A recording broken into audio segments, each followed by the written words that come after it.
Trinamool BJP দুজন লড়ছে দুজনের বিপরীতে। কেউ একে অপরের জন্য 1 ইঞ্চিও জমি ছেড়ে দিতে নারাজ। এমন পরিস্থিতিতে রাজনীতির ময়দানে উঠে এলো বিস্তর অভিযোগ। তৃণমূল ও বিজেপি নাকি একযোগে লড়াই করছে। এখানেই শেষ নয়, বিজেপির গর্ভ থেকে তৃণমূলের জন্ম হয়েছে। দুই দলই আসলে একই রাজনৈতিক ধারার অংশ।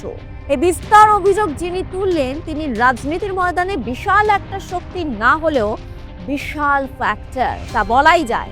কে তিনি? যার দল সরাসরি ক্ষমতায় আসার লড়াইয়ে না থাকলেও ভোটের অঙ্কে গুরুত্বপূর্ণ ভূমিকা নিতে পারে।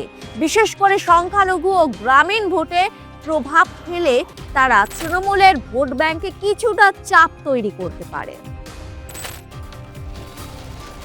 2026-এর বিধানসভা নির্বাচনে আইএসএফ এখনো বড় শক্তি না হলেও রাজনৈতিক সমীকরণে একটা গুরুত্বপূর্ণ ফ্যাক্টর হয়ে উঠতে পারে বলে মনে করছে রাজনৈতিক মহল। প্রথম দফায় 23টি ও দ্বিতীয় দফায় 5 আসনে প্রার্থী ঘোষণা করেছে আইএসএফ। মোট 31টি আসনে প্রার্থী ঘোষণা করে নওশাদ সিদ্দিকীর দল। প্রত্যাশিতভাবেই টিকিট পান সদ্য তৃণমূল ছেড়ে আইএসএফে যোগ দেওয়া ভাঙড়ের দাপুটে নেতা আরাবুল ইসলাম। ক্যানিং পূর্ব আসনে প্রার্থী তিনি। বিদায়ী বিধায়ক নওশাদ সিদ্দিকী লড়ছেন ভাঙড় থেকেই। এবার তারা সীমিত আসনের লড়াইয়ের কৌশল নিয়েছে। নির্দিষ্ট কিছু অঞ্চলে নিজেদের প্রভাব বাড়ানোর দিকে জোর দিচ্ছে তারা। বিশেষ করে দক্ষিণ 24 পরগনার বসিরহাট, মুর্শিদাবাদ সহ সংখ্যালঘু অধ্যুষিত এলাকায় আইএসএফ নিজেদের জমি শক্ত করার চেষ্টা করছে। 2026-এর ভোটে বসিরহাট থেকে আইএসএফ প্রার্থী মোহাম্মদ মুসা করিমুল্লাহ প্রার্থী হয়ে বসিরহাট প্রচারে যান নওশাদ সিদ্দিকী। প্রচারে গিয়ে সভামঞ্চ থেকে তিনি দাবি করেন বিজেপির গর্ভ থেকেই তৃণমূলের জন্ম এবং দুই দলই আসলে একই রাজনৈতিক ধারার অংশ। তার কথায় মানুষ যেন কোনোভাবেই বিজেপি বা তৃণমূলের বাইনারি রাজনীতির ফাঁদে না পড়ে, বরং বিকল্প শক্তিকে সমর্থন করে। অভিযোগ করেন রাজ্যের তৃণমূল আইনকে অপব্যবহার করছে।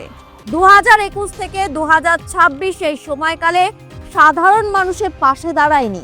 এ কথাটা কদিন আগে শিলিমোহর দিয়েছে বিজেপি রাজ্য সম্পাদক শ্রমিক ভট্টাচার্য মহাশয়, যে লেবার রুমে যদি ওনাদের বর্ষিয়ান নেতারা না থাকতো তাহলে তৃণমূল নামক দলটা হতোই না। খসড়া তালিকা দেখলাম, তখন মতুয়া সমাজের মানুষের হেভি অংশে নাম কাটা গিয়েছিল। আর সাপ্লিমেন্টারি লিস্টে দেখছি ইচ্ছাকৃতভাবে ক্ষমতার অপব্যবহার করে সংখ্যালঘু মুসলমানদের নাম কাটা হচ্ছে। এই অন্যায় আমরা মেনে নেব না। এই অন্যায়ের বিরুদ্ধে মাঠে ময়দানে গণতান্ত্রিক প্রক্রিয়াতে লড়াই হবে।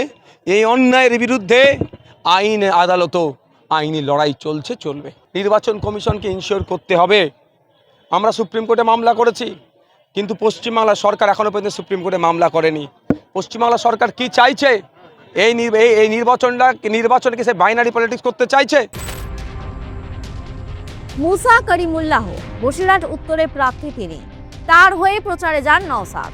2021 বিধানসভা নির্বাচনে এই কেন্দ্রে 89,351 ভোটে জয়লাভ করে তৃণমূল। তৃতীয় স্থানে ছিল সংযুক্ত মোর্চা ও আইএসএফ এর জোট।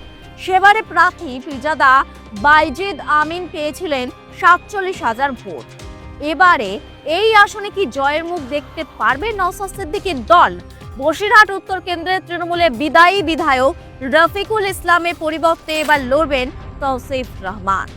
বিজেপির নারায়ণ চন্দ্র মণ্ডল, তিনি আগের বারের বিজেপি প্রার্থী ছিলেন। 47,000 ভোট পেয়ে দ্বিতীয় স্থানে ছিলেন তিনি। জয় ছিনিয়ে নিতে না পারলেও আগের বারে প্রার্থী হওয়ার সুবাদে এলাকা ভালো মতোই জানা তার, তাই এটা একটা প্লাস পয়েন্ট হতে পারে বিজেপির কাছে। অন্যদিকে বিদায়ী বিধায়ক রফিকুল ইসলামকে সরিয়ে তৌসিফ রহমানকে প্রার্থী করার পিছনে নিঃসন্দেহে তৃণমূলে একটা প্ল্যান তৈরি রয়েছে। তাই সেই জায়গায় দাঁড়িয়ে ছক্কা হাঁকাতে পারবে নওশাদের দল। আমরা তো অবশ্যই নওশাদ ভাইয়ের বার্তা নিয়ে খবর। এই যত মানুষ আজকে দেখছেন, হাজার হাজার মানুষ যারা এসছে, এরা নওশাদ সিদ্দিকীর বক্তব্য শুনতে এসছে। নওশাদ ভাই যেটা বলেছে, আজকে অক্সিজেন পেয়ে গিয়েছে। বৈশাখ উত্তর বিধানসভার মানুষ লড়াইয়ের অক্সিজেন পেয়েছে। এই অক্সিজেন 29 তারিখ পর্যন্ত থাকবে। 4 তারিখে বিজয় মিছিল করে তারপরে এই অক্সিজেন শেষ হবে। আমরা তো জিতে গিয়েছি 100% ভাবে বৈশাখ উত্তর থেকে। বৈশাখ উত্তর মানুষ বাইরের ব্যক্তি চাচ্ছে না। ভূমিপুত্র যাচ্ছে, বৈশাখে মানুষ সেই জন্য এত ঢল, এত জোয়ার, বৈশাখে মানুষ এত সহযোগিতা আমরা পাচ্ছি। যদি জীবন লাগে বিজেপিকে হারাতে গেলে জগৎ কি পশ্চিমবঙ্গের রাজনীতিতে এক ব্যতিক্রমী এবং আলোচিত নাম নওশাদ সিদ্দিকী, তা বলাই বাহুল্য। সংখ্যালঘু রাজনীতি থেকে মূল ধারার ক্ষমতার লড়াই, দুদিকেই নিজেদের অবস্থান স্পষ্ট করে তিনি উঠে এসেছেন রাজ্যের রাজনৈতিক মানচিত্রে। আইএসএফ বা ইন্ডিয়ান সেকুলার ফ্রন্টের অন্যতম মুখ হিসাবে নওশাদ আজ তৃতীয় শক্তির রাজনীতির প্রতীক। 2021 সালের নির্বাচনে মাত্র একটি আসন ভাঙড় বিধানসভা কেন্দ্র জিতলেও আইএসএফ বুঝিয়ে দিয়েছিলেন যে তারা সম্পূর্ণ অপ্রাসঙ্গিক নয়। সেই অভিজ্ঞতাকে সামনে রেখেই 2026-এ দলটি আরও সংগঠিতভাবে মাঠে নামতে চাইছে। তবে বাস্তব চ্যালেঞ্জও কম নয়। তৃণমূল কংগ্রেস ও বিজেপির মতো শক্তিশালী সংগঠনের বিরুদ্ধে লড়াই করতে গেলে আইএসএফকে এখনো অনেকটাই পথ পাড়ি দিতে হবে।